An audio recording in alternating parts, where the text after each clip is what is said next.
একজন লিবিয়ার যুবক, নাম তার আমের, সৌদি আরব যাচ্ছিল হজ করার জন্য। সেইমাত্র সে এয়ারপোর্টে পৌঁছালো। তার নাম নিয়ে নিরাপত্তা সংক্রান্ত একটি সমস্যা দেখা দিল।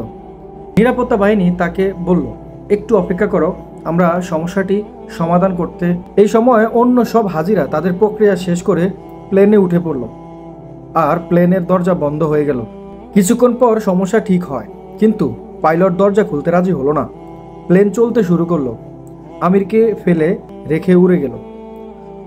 অফিসার তাকে সান্ত্বনা দিয়ে বলল, মন খারাপ করো না, হয়তো এটা তোমার কপালে ছিল না। কিন্তু আমেরের ছিল অটল বিশ্বাস। সে উত্তর দিল, আমার নিয়ত হজের, ইনশাল্লাহ আমি যাবই। হঠাৎ খবর এলো প্লেনটি যান্ত্রিক সমস্যা হয়ে এবং তা ফিরে আসছে। প্লেন ফিরে এলো, মেরামত করা হলো, কিন্তু তাও পাইলট আমেরের জন্য দরজা খুলতে রাজি হলো না। অফিসার আবার বলল, হয়তো তোমার ভাগ্যে নেই। কিন্তু আমেরের ছিল দৃঢ়প্রতিজ্ঞ, স্থির। সে বলল, আমার নিয়ত হজের, ইনশাল্লাহ আমি যাবই। প্লেন আবার উড়ে গেল। কিছুক্ষণ পর আরেকটি খবর এলো, প্লেনে আবারও সমস্যা হয়েছে। এবার নিজেই পাইলট বললেন, আমি আর উড়ব না যতক্ষণ না আমের প্লেন ওঠে। শেষ পর্যন্ত আমেরের প্লেনে ওঠা হলো। সৌদি আরব থেকে সে একটি ভিডিও কল করলো। তার আনন্দ ছিল বর্ণনার বাহিরে। তিনি কারণগুলোকে পরাস্ত করেন, আপনার জন্য সব নিয়ম ভেঙে দিতে পারেন কেবল আপনাকে সন্তুষ্ট করার জন্য। তাই কিভাবে কখন এসব নিয়ে বেশি চিন্তা করো না। যতক্ষণ তোমার বিশ্বাস থাকে যে আল্লাহর সব কিছুর ওপর ক্ষমতাবান, বিশ্বাস করো তিনি পরিস্থিতি উল্টে দেবেন, তোমার পথ সহজ করে দেবেন, এমনকি অসম্ভবকেও বাস্তবে রূপ দেবেন।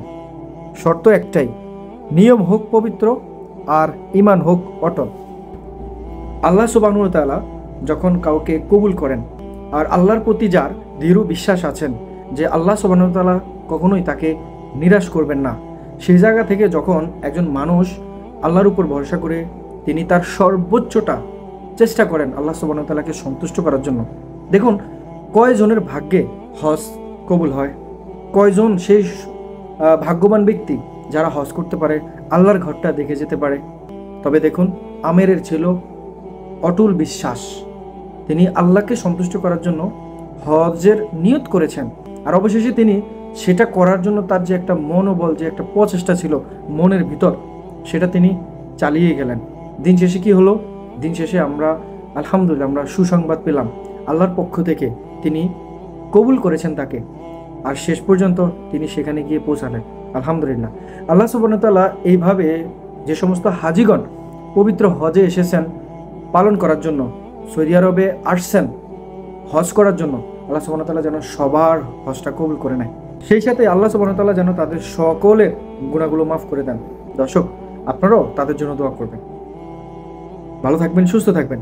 যদি ভিডিওটি ভালো লেগে থাকে, ভিডিওতে একটা লাইক দিয়ে চ্যানেলটিকে সাবস্ক্রাইব করে ভিডিওটা শেয়ার করতে একদম ভুলবেন না। আর আপনাদের মতামতটা কমেন্ট বক্সে কমেন্ট করে জানাবেন। ইনশাআল্লাহ দেখা হচ্ছে নতুন কোনো ভিডিওতে।